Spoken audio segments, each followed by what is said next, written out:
Hey there, everyone. I can start seeing some people joining us. Welcome along, some familiar faces too. And I've got a surprise guest with me today, Tyrone. So if you're wondering why I've grown a webinar partner, Yeah. that's what's going on. Well, So we'll just wait about, maybe another 30 seconds or a minute or so, and then we can get started. But nice to see you all here. cool. How are you, Tyrone? I'm good. Good. Excited to be here. Haven't Yeah, done a webinar for a while. yeah. I think the last webinar I did was on a similar topic to this one. So yeah, should be good. Got some good feedback from the last time I did a webinar similar to this. Hmm. So hopefully everyone on the call Absolutely. get some value out of this.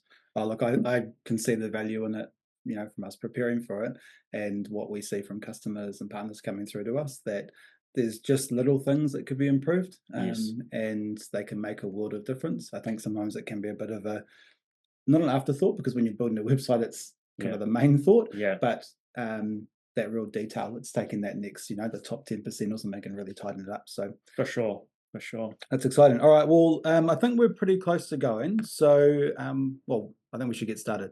So what I'll do is I'll just outline a couple of things. So we'll be using the live chat and the Q&A. Up to you which one you use. I'll be monitoring that while Tyrone sort of takes the lead on this, as I'm not a designer and his role is the designer. So that makes pretty good sense. So yeah, please use the chat. Please use the live Q&A. And you don't have to save it till the end, even though we've got a bit of time set aside at the end. Just ask while we're doing it. If it fits in, I'll interrupt Tyrone, because it's Yeah. usually a bit easier to see it when we're working on that Yes. section. So let's just do it, make this really fluid and meaningful as well. Yeah.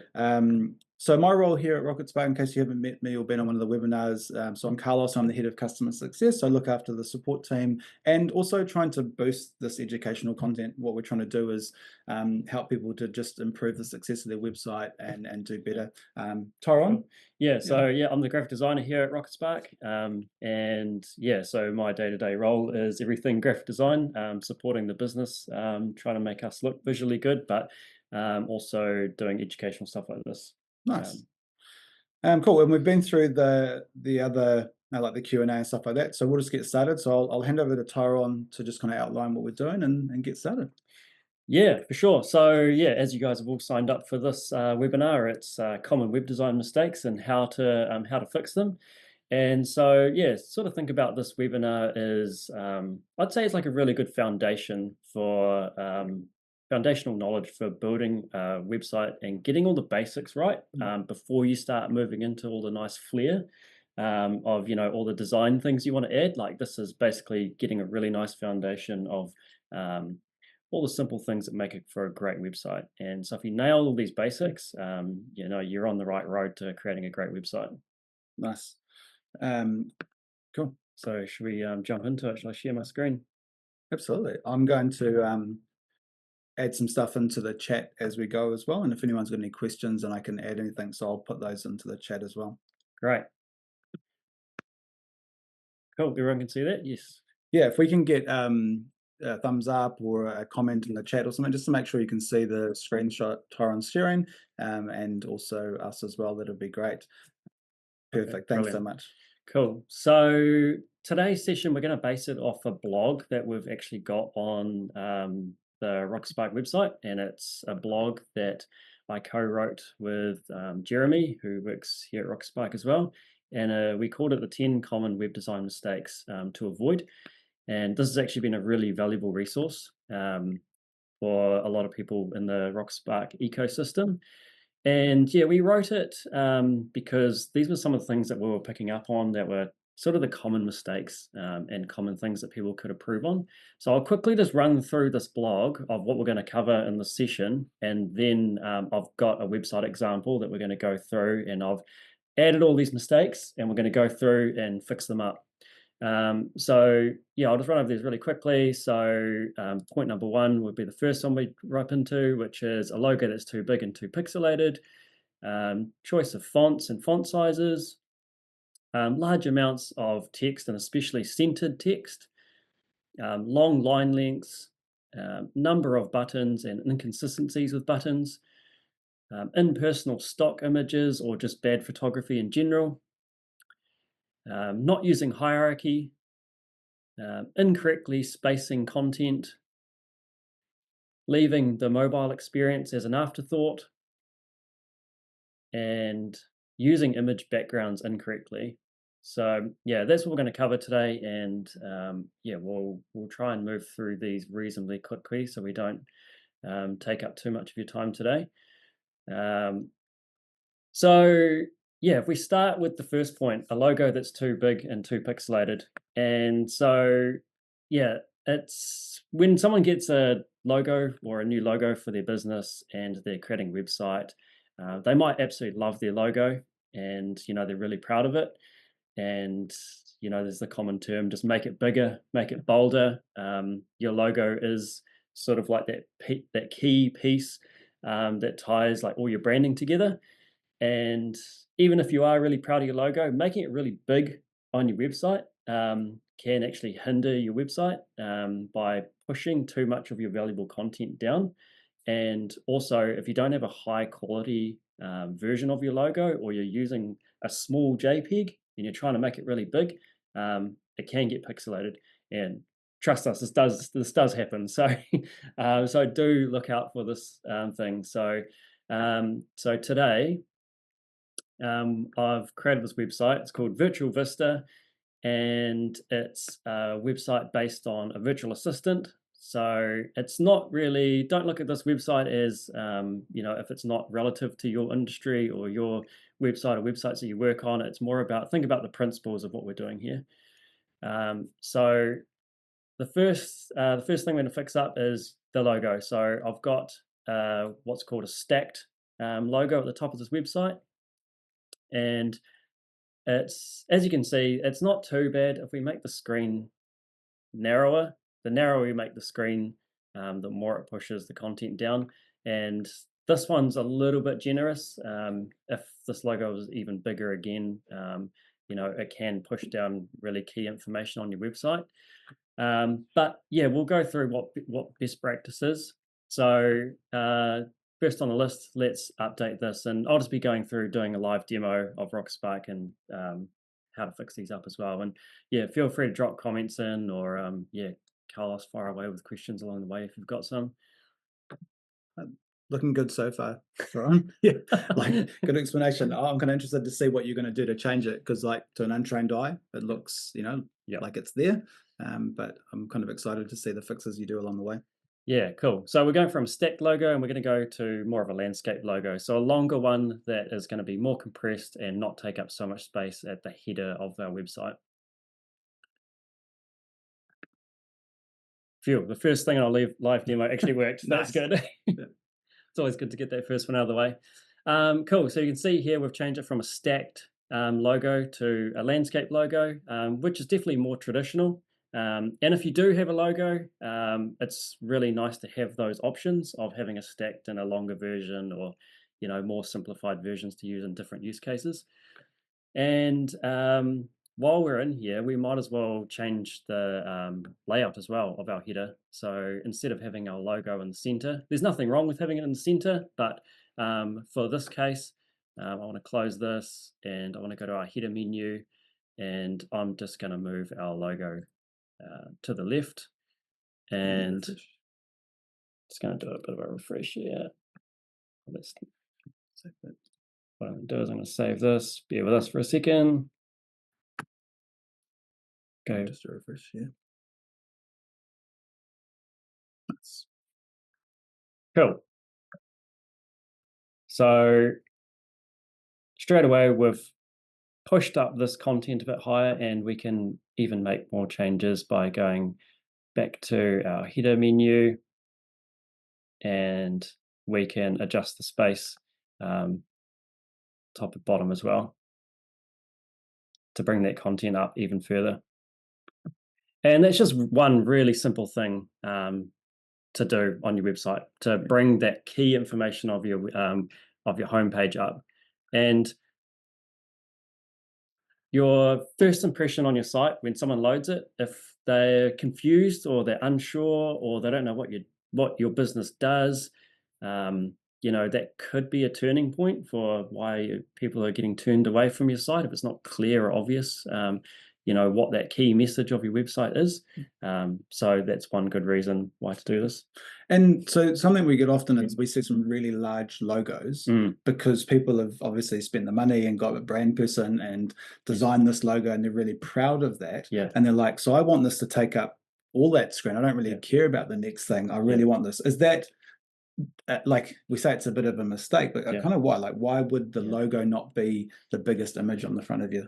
Yeah, just because, like I said at the start, it is a brand recognition between, all your brand touch points. But yeah, when you come to a website, the branding is basically that recognition to say, I'm at the right place, but it's not going to tell me everything about this business and what this website's about. So we're talking about like SEO here now, right? Like that's really important, but actually that title is going to be the thing that captures somebody to say I'm in the right place. I actually want to scroll. Yeah, that's right. Like if you land on this website for the first time and you saw Virtual Vista, and that's all you could see because the logo was taking up a lot of the space, you might have an inclination of what this business is about, but until you saw Grow Your Business with Virtual Vista's helping hands, you're starting to get some more understanding about what the business is about.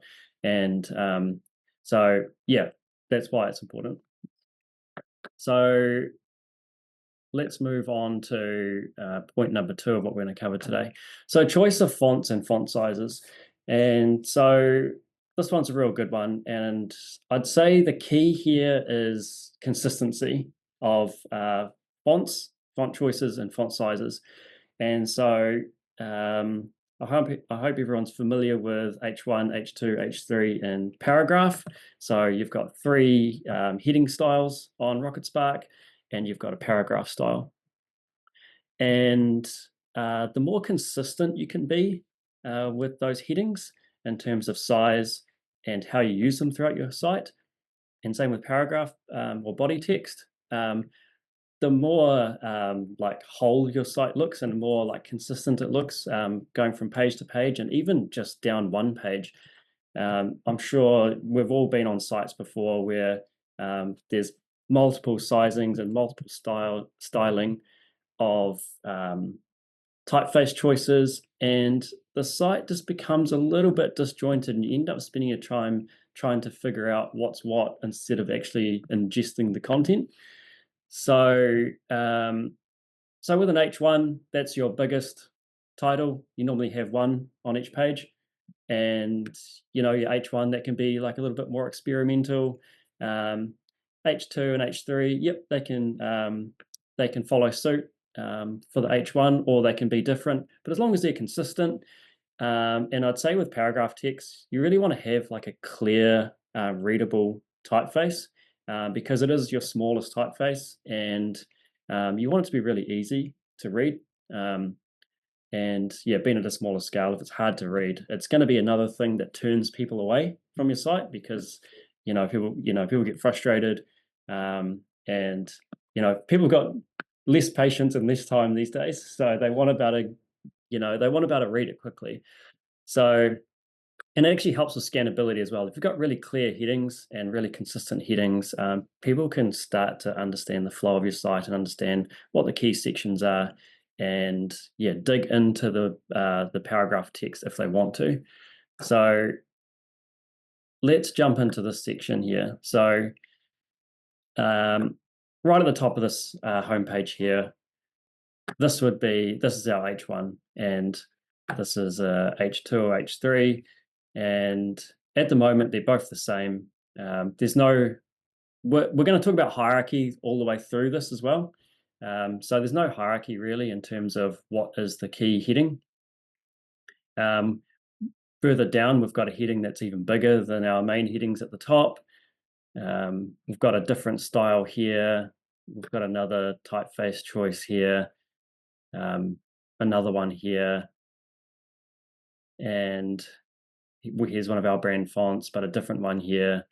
And as you can see, it just looks a little bit disjointed because you've got this different style or these different styles throughout one page, and it doesn't look like a unified online experience. It's like reading a document, right? Like when somebody creates a document to read and it's got different font sizes and things, it's just really difficult to go through. So it's no different on the website, right? That's right. And yeah, it might sound simple, but it's and like obvious, but it's one of those things to make sure you're getting right, Mm. because it does really help a site. So what I'm going to do is I'm just going to go through and before I do this, um, on Rocketspark, some people will be aware, maybe some people aren't, is we can set our brand fonts, so headings and paragraphs. So prior to the session, I've gone through and I've set up all my H1s, H2s, H3s, and paragraph text of what I want throughout my entire site. And we've also got the ability to, in each stack, override those typeface choices or sizes.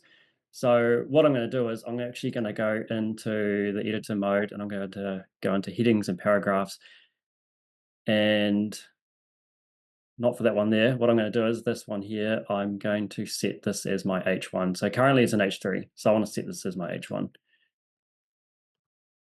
And I want to make that my largest title on my website. I'm going to leave this one here as an H3. I'm happy with that. I like that. It's a secondary piece of information in the header. So we'll leave that one how it is. This one here, we've got a different typeface from our brand fonts. So I want to make it consistent with the rest. I just want to first of all make sure it's an H2. It is an H2. Go into our stack specific settings, go into headings and paragraphs, and we've got this little button here. It's called Reset Font Settings to Default, which is going to apply the site-wide type and heading and paragraph settings. So we'll do that. Now you'll notice that it's all gone blank and it's all disappeared. That's because on my site-wide settings, I've actually got the colors of the fonts in green. So I'm just going to pull those back to white because we've got a green background.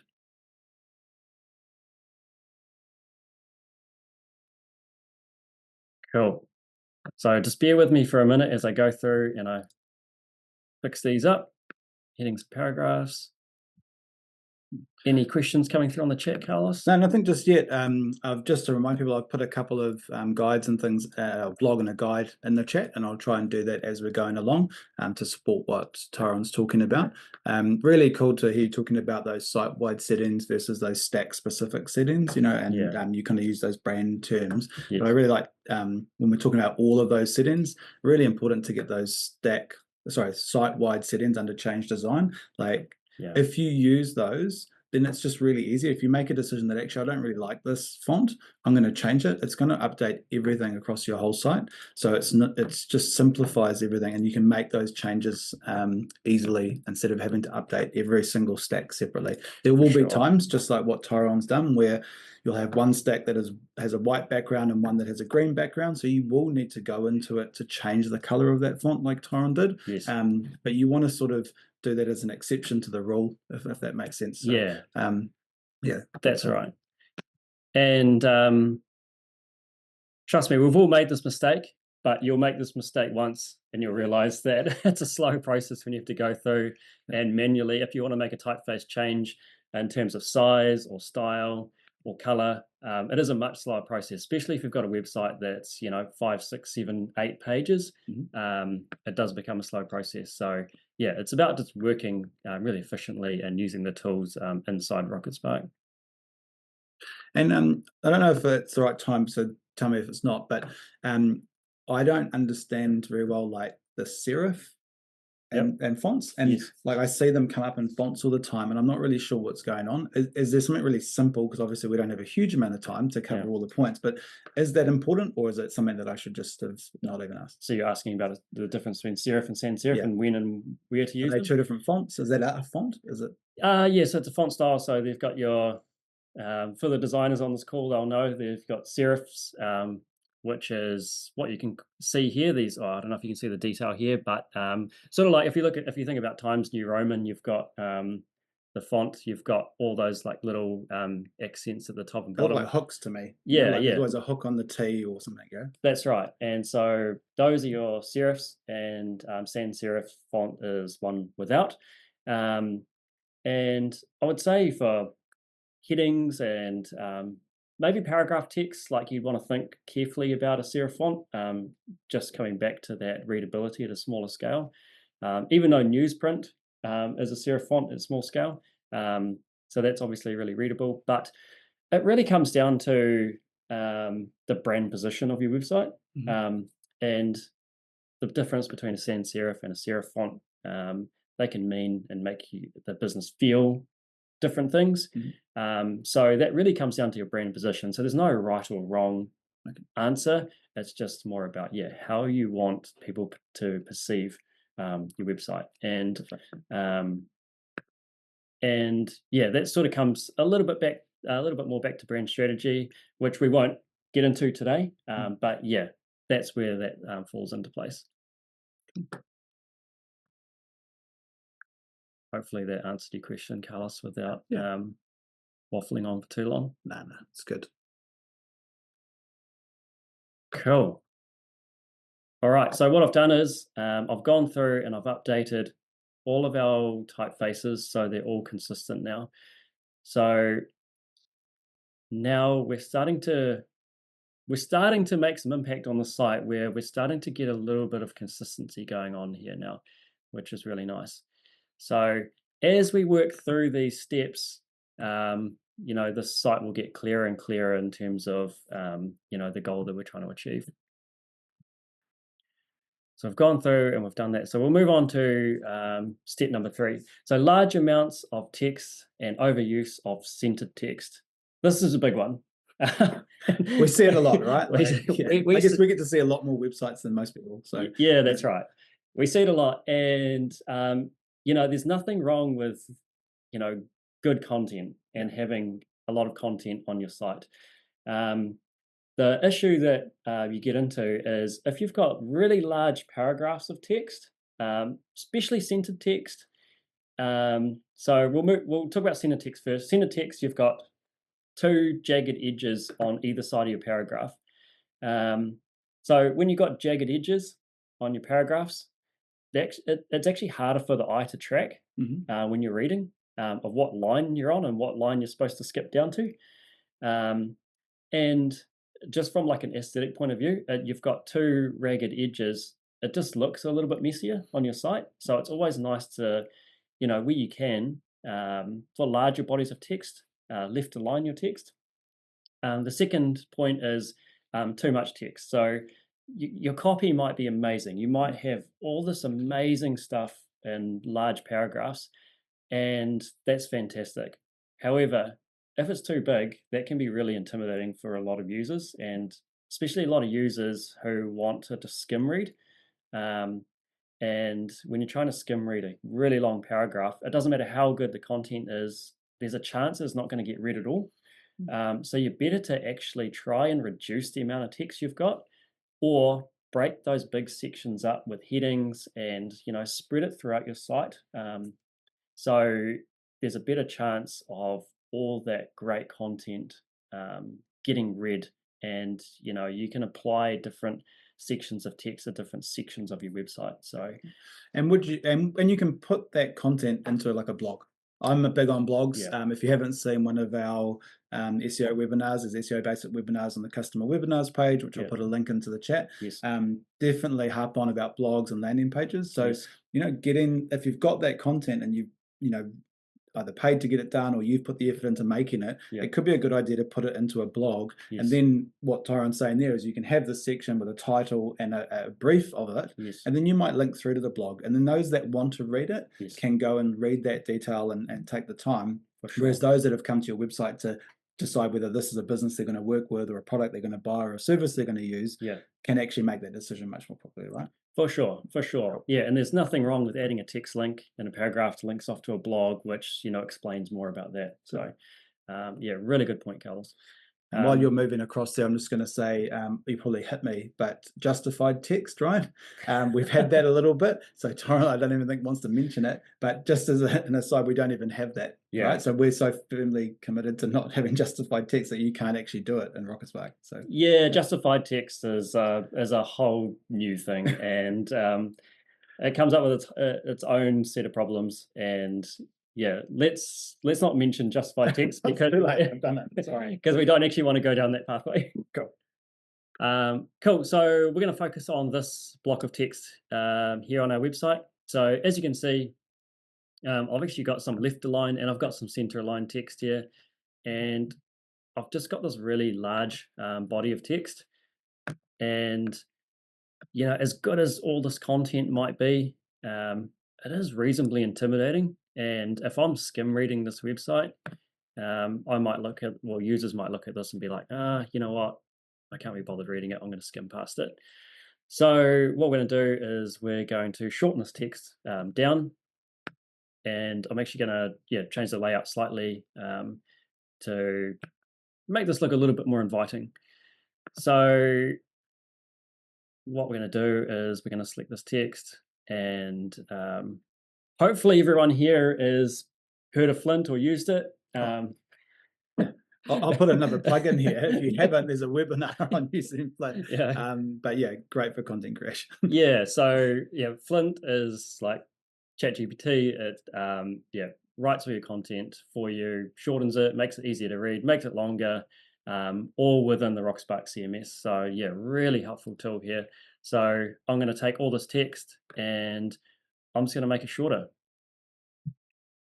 And what it's doing is it's not just cutting 2 paragraphs off.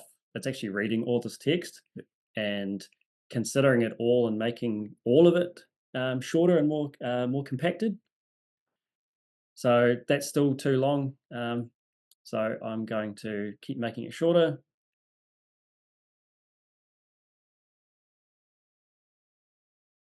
I'm going to make it shorter again. Yeah. We do have like we support this ourselves. So if you were to say make it shorter and say ChatGPT, you might find that it just like cuts it completely, or it might make it 1 or 2 words shorter. So in here we're doing it like it's a percentage of it, so it actually reduces it. So you may have to do what Tyron's done and reduce it a few times, but it's so that you're not getting a really whacked out level of shortening or lengthening. Yeah, so it's quite nice to keep pressing, making it shorter, because what Carlos is saying, it does it in small increments, and you can really choose how much text you want to have. So, and look at that, it's already all left aligned, so it must have known. So, and then what we're going to do is we're going to split this into a 2-column stack. And I'm going to drag this text to the right column. I'm going to bring these buttons across. And I'm going to left align this text. So even if we have center align and left align, to a design eye that doesn't look correct, you've got 2 different alignments. So it's nice to have, I'm going to use this word a lot, consistency on your site. So let's left align that. And same with these buttons. We're going with the theme of left aligning. Let's keep left aligning.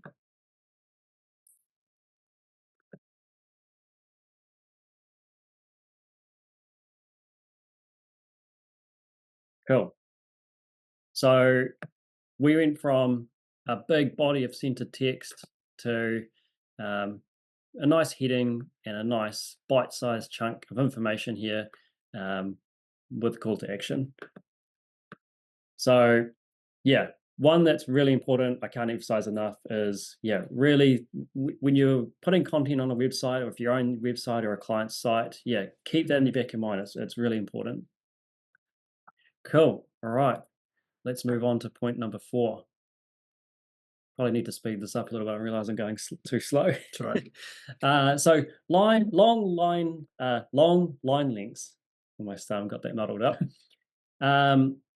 So you're probably wondering why this is a problem. So it's not necessarily a problem, but it actually decreases the readability of the text on your site. And again, it's like your eye running a marathon across the page versus like a short sprint all the time. It's and again, coming back to tracking, your eye tracking, going to the next line of text. Um, your eye can sometimes lose what line you're actually dropping down to. So yeah, it's always easier to read shorter line lengths of text than longer line lengths. And yeah, we've got there's a recommendation here as well. It's not from us. This is from proven research that recommended that a line length between 50 to 75 characters is optimal range of length. So yeah, we've got a blog specific to that as well, which is all part of this blog. So yeah, you're about to see that as well. So let's jump back to our site, and I'm going to go down and let's find a body of text that's got text too long. So yeah, I'm looking at this one here and I'm thinking the line lengths are too long here. So let's make a change. Let's make these shorter. So what I'm going to do is I'm going to set this to a 2-column stack again, and what I'm going to do is I'm going to make it a 2/3, 1/3. I'll drag the image over here, or not.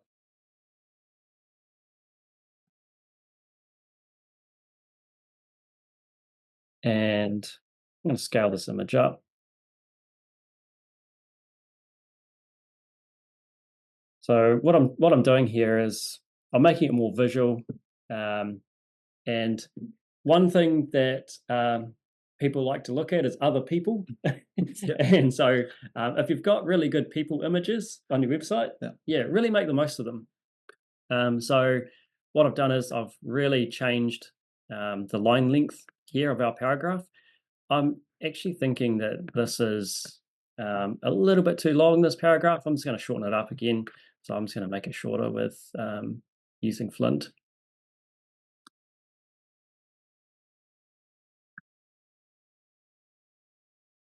Right. So yeah, straight away, we've actually used the real estate of the site more effectively as well. We've got our text next to our image rather than our image on top of our text, which that layout I was struggling to fit, that section of content in one screen. So yeah, it's quite nice to think about that. If you've got images that relate to your text, it's quite nice to actually make them so they do relate nicely in the design. So yeah, that was point number 4. All right, let's move on to point number 5. So number of buttons and inconsistencies with buttons. And when I mean inconsistencies, talking about the styling of the buttons. So a button is a call to action, right? 100%. Of what you want the user to do next, whether it's contact or learn more or register for something. They're really important to navigate the user through the site, through a journey to the ultimate solution of your site. If your call to actions are all different in style, and they all look different, it's not really obvious if you're scrolling on a website what's a call to action and what's not. Some of them might look like decorated pieces of text that are, Like that. that are not a button. So yeah, going back to consistency, if all your buttons look the same, and I realize that you've got buttons sitting on dark backgrounds versus light backgrounds, but if they're the same shape, similar size, they use the same colors, they've got the same typeface, they've all got the same sort of line letter spacing in them, they all look consistent, and they just become those visual hooks on the site. They're like, cool, that's a button, that's not, that's a button, that's not. So it makes it really clear. And also keeping the amount of text in a button to a minimum. So they're basically just they're just a key do action. They're not there to tell a story. They're there to create an action of what to do next. So let's jump onto our site. Let's go to the top here. Also, um, talking about the number of buttons in one section as well. So there's nothing wrong with having a double button. For example, if you've got a register or a login, they're, they're sort of similar actions, but they're telling new users, two different. They're doing two different things, but in a similar pathway. Mm. And we don't have double buttons at the moment. Watch the space. Yeah. But um, if you're going to use two buttons in a section, it's always good to use a primary button of what's the main uh, button or the main call to action. And if you're going to have a secondary button, make it look like a secondary button. So make it look slightly different. It might be an inverted version of your double button. But we are just going to make this one really simple. So we're talking about, nailing the basics here. So for this section here, if you're creating two call to actions, get in contact or our services, um, you're asking the user to choose which path they want to go down. Where if you're designing the site, you want to, be the director of the narrative of where you want your users to go. So I'm going to remove the get in contact button here, and I'm going to say, learn more about our services in this section. And this is, again, when you set up your design, your design site-wide settings, you can set up your site-wide settings for buttons as well. So that's really helpful. So I've pre-done that before the session, and I've set my buttons site-wide to look like this. But again, you can override your buttons stack by stack. So here we've got a button that clearly looks much different to our button above. So, and in terms of the really long call to action and, looking different from that button above, you could mistake this as even not being a button at all. It could be just like a piece of text you're trying to highlight. So what we're going to do is we are going to reset this button back to default settings. Cool. And what I'm going to do is I'm going to shorten the amount of text here. So instead of it saying, learn more about how our services can help you, I'm just going to delete all that off the back and just have a learn more button. So straight away, you can see that our buttons are starting to look, consistent now. And we're starting to get an idea of, we've got another button here of how they look the same. Got another button here. Again, same problem. It could be a highlighted piece of text. It could be a button. So let's restore that back to default site-wide settings. So if we go into our buttons, reset that, and then let's trim the end of that off there and just have a get started button. And what else we got down here? We've got another double button down here. So this is what I'd call like a key call to action of the site, being near the footer of the website. So I'd want them to get in touch when they get down to this section. So I'm going to remove the services button. Cool. All right. It's starting to come together. It's looking good. Any questions on the call? No, not so far. So hopefully, if anyone does have anything, put it through, or even if we're on the right track, just give us a thumbs up. But yeah, cool. Let's move on. Impersonal stock images or bad photography. So this is a little bit of a tricky one because the ideal situation is to have your own custom photography that's for your website and for your branding. However, that's not always an option. That might not fit into your budget. But that's the preferred option because your own custom photography for your website is directly relatable to you, your business, and your website, and it's completely unique. Um, One of the issues of using stock photography is once you see a stock image, you might see it in multiple different places across the internet on different websites or different marketing campaigns, and although it's not the worst thing that could ever happen, you do know it's a stock photo. And also with stock photos, it's actually really hard to find the right photo that suits what you've got in mind of what you want to use. Um, However, if there's no budget for a custom photo shoot, um, just be mindful of the stock photography you're using. It is a good way to inject really high quality photography into your site. If you've only got like really bad quality phone photography, it might not look that great, or it might be pixelated or whatever. The lighting might be bad.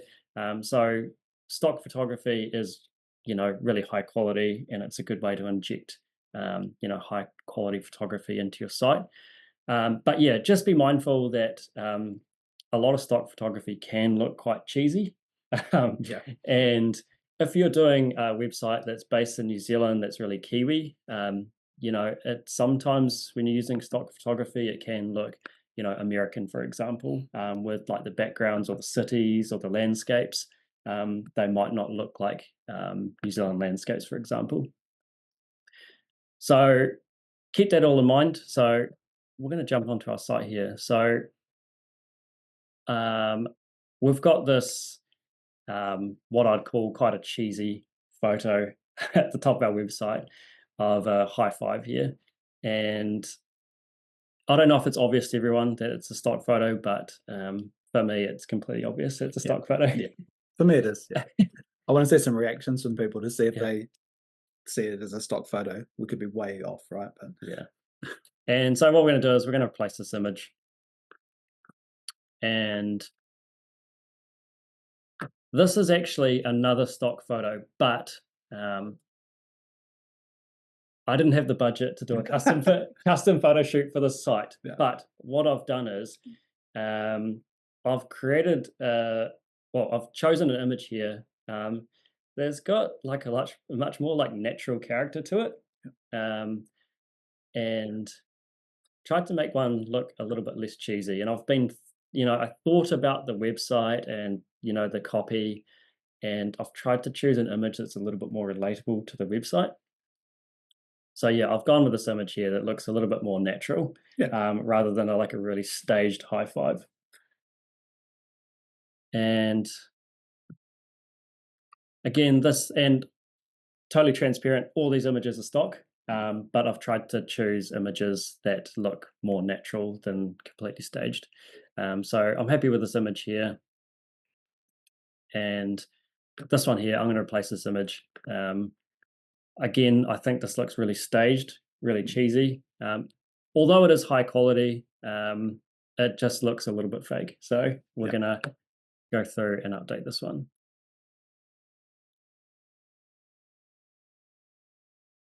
So let's choose this one.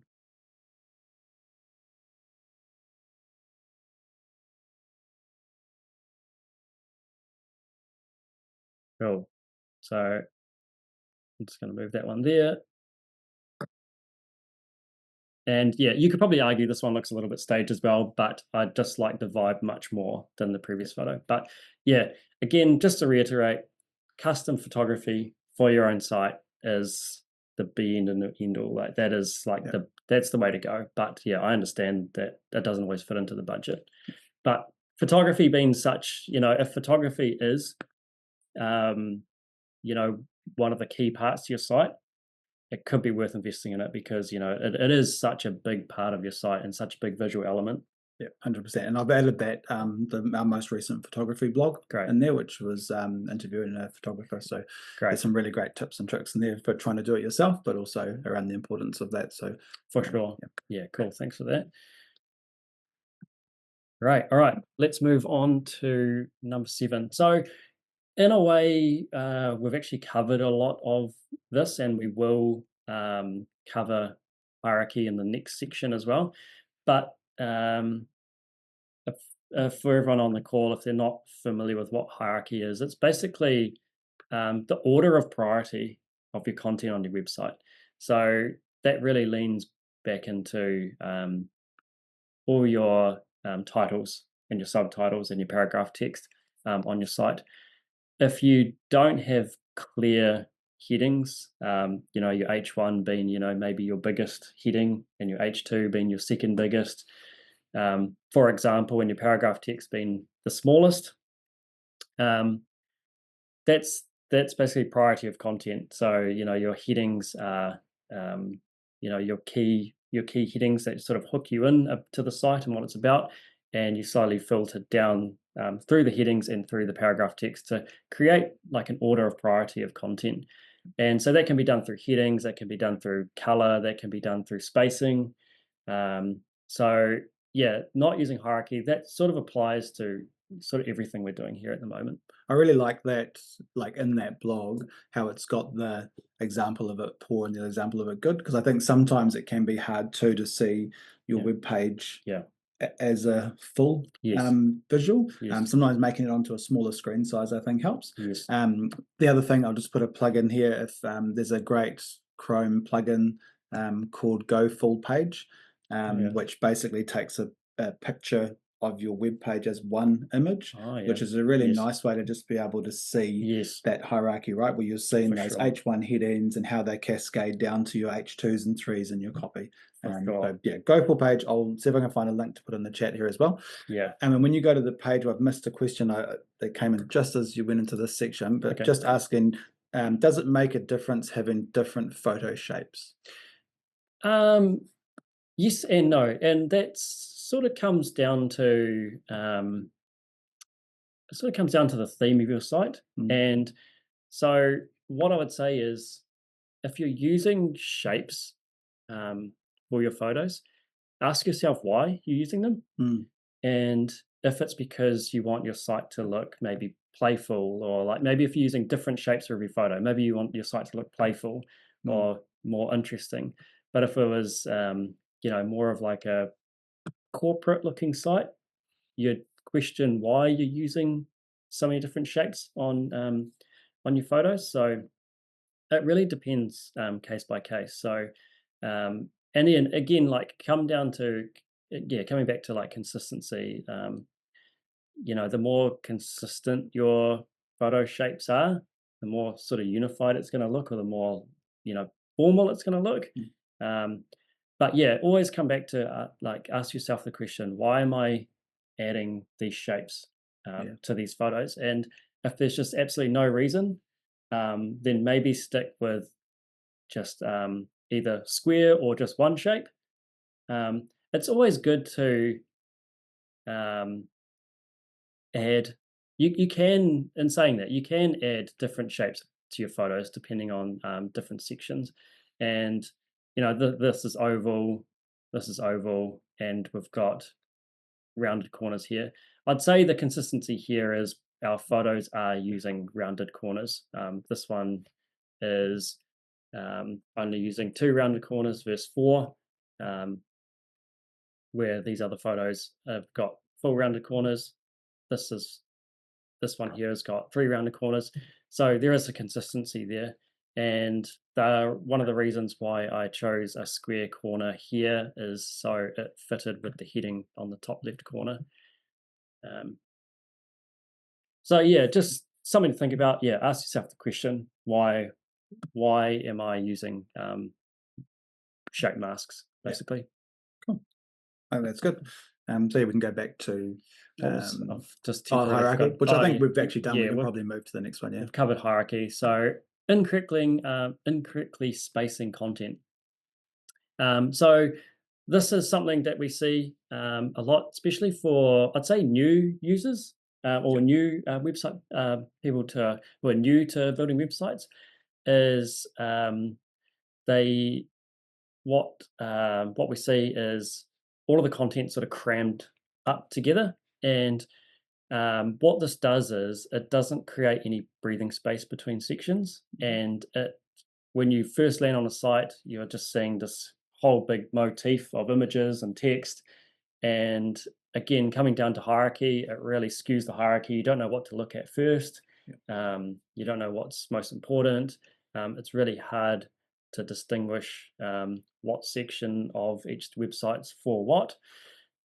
So yeah, generously spacing your content really helps distinguish headings, sections, um, and each section of your website or your homepage, for example, might be leading you to different parts of your website. Where if it's all jammed together, it might be unclear of where you want your users to go, even if there are buttons in the mix. Um, so yeah, correctly spacing your content can improve readability by up to 20%. So yeah, it's a really good thing to do. And what I would say is, be don't be afraid to be more generous with spacing than not generous. It does make a big difference. So if we jump into our site here, um, I'm just going to do some spacing here. While Tyron's doing some space in here and you're watching that, if you're wondering what are these things that he's dragging and pulling, we've got this out being viewed by beta users and a select few users, but this will be out to everybody.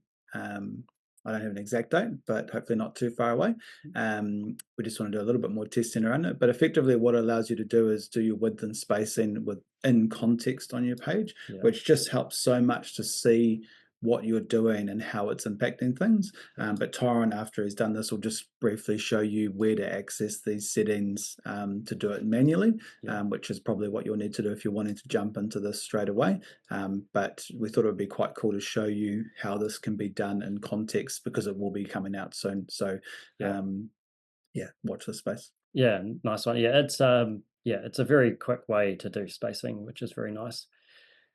So yeah, really handy for the purpose of this webinar. We want to move through spacing quickly, but if you were to do spacing, or if you are to do spacing manually on your Rocketspark website, you go into width and spacing on your specific stack.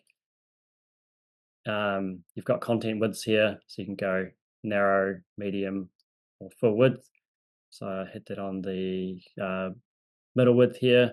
We've got left and right internal, so that's your gaps between your content. You've got top and bottom internal. So yeah, you've got all these spacing controls, all these handles you can move around. So yeah, really good stuff. And it's and so when you move through here, you've got more specific spacing settings as well, which you can tick that box to be more specific with your spacing. But yeah, the overall theme here is try and be a little bit more generous with your spacing. It really does benefit your content. So I've just added consistent amounts of space at the top and bottom of each stack, and it just really helps really define each section and give each section its own breathing space and its own value. And yeah, it just helps the overall flow of the site. Cool. So this site is really starting to come together now, which is really cool to see. Right, let's shimmy along to point number 9. So leaving the mobile experience as an afterthought. So yeah, before you're going to put your site live, make sure you do check it on mobile first. It might seem obvious, but it's really obvious to us when mobile hasn't been looked at or had attention paid to it, because what we'll notice is the spacing on mobile will look really inconsistent, and there might be bigger gaps at the bottom of some sections and smaller gaps at the bottom of other sections. And yeah, it's likely to be a case that it hasn't been looked at. So out of the box, Rocketspark is actually really good at translating your desktop site to your mobile. So the only things that you really need to look for is spacing and text wrapping. And what I mean by text wrapping is you could potentially make a heading like this slightly smaller, so it wraps onto 3 lines instead of 4. Um, but yeah, as you can see, this I haven't touched anything in mobile yet. But as you can see, it's actually pretty good out of the box. What we find sometimes and through support is that some of these images where you've got the curved shapes, I think yours might have come from the template, so it's all right. But on mobile, they'll be right up against the edges of the Yes, page, so you lose a bit of the effect of yes, the shapes that you've made. So just, I guess, be careful with some of those shapes. And you're right with that text wrapping. It's not just about getting, say, 4 lines to 3. Sometimes it's yeah, actually that your font size that you've chosen, it's just not possible. And so you yeah, might even get a split word, or yeah, even just like breaking a sentence by one word and yes, then start another one. And it could just be tidying that up that could make all the difference as well. for sure. So we'll just I'll just show you in the CMS how to make a spacing adjustment. I'm actually pretty happy with how this is looking on mobile straight out of the box. But let's just go down to the stack here. If you are to adjust spacing on mobile, hit the color wheel here. We go back into width and spacing, and then we move. We've currently toggled on desktop, which is the default, but you toggle across to mobile, and scrolls you down to the section, and then that opens us up in mobile view. And I could argue that this spacing is a little bit too big at the top here, so we can move that and adjust the spacing there, and we could adjust spacing a little bit at the bottom there. But yeah, overall, this was actually really good straight from the Yeah. desktop site. But yeah, that's just something to bear in mind, keep in mind of, and yeah, do these before you do set your website live. Just before you leave there, the other one that we do see a lot of is the column wrapping. So Ah, at the yes, moment, this has one column on mobile, yeah, and so Tyron can show us that changing to 2 columns. And so we actually see quite a lot of this yes, example, yes, where the default Rocketspark solution to mobile might be mm, leaving it as 2 columns, yeah, depending on what you've created. yeah, But quite often that's probably going to need to be one. And also that button for the reverse column order, yes, depending on how you've laid out your stacks, yeah, you might find that it's got text, image, image, text, and you yeah, might just want to flip the order so yeah. that it's a bit easier to read on mobile, right? So, Great point. yeah, Yeah. Yeah. Yeah, that's 100% right. So yeah, you've got that flexibility here, reversing yeah, the column order, and yeah, between 1 or 2 columns wide on mobile. So yeah, really, really good points. So yeah, that's why it's just so important to check it on mobile and make sure that yeah. you're happy with how it's looking. Cool. Let's move on to the last point today that we're going to cover, using background images incorrectly. So for here, it's, I guess the key thing to take away from this point is if you're overlaying text onto an image, and a heading's okay as long as it's actually got enough contrast against its background. But as you start adding um, a lot of body text over an image, um, if the image is quite detailed in the background, um, as you can see on this example here, it's actually really hard to read the text over top of the image. And so there's a couple of ways around that. You can either choose a solid fill background. You could, what I've done here is I've chosen a different image, and I've actually, if you've got the tools like Photoshop, you can manipulate an image to make a little bit more what's called negative space on one side of the image, so your text sits more clearly on one side of the image. Or in this case here, you could um, yeah, keep this as a 2 column stack. You could make one column just the image, and then you could have the next column just a solid color that the text sits against. So there's a couple of ways to get around that. But yeah, the key thing is about creating text that's really readable. Um, so it's easy to read, obviously the text that's on top of the image. So let's move on to our website here.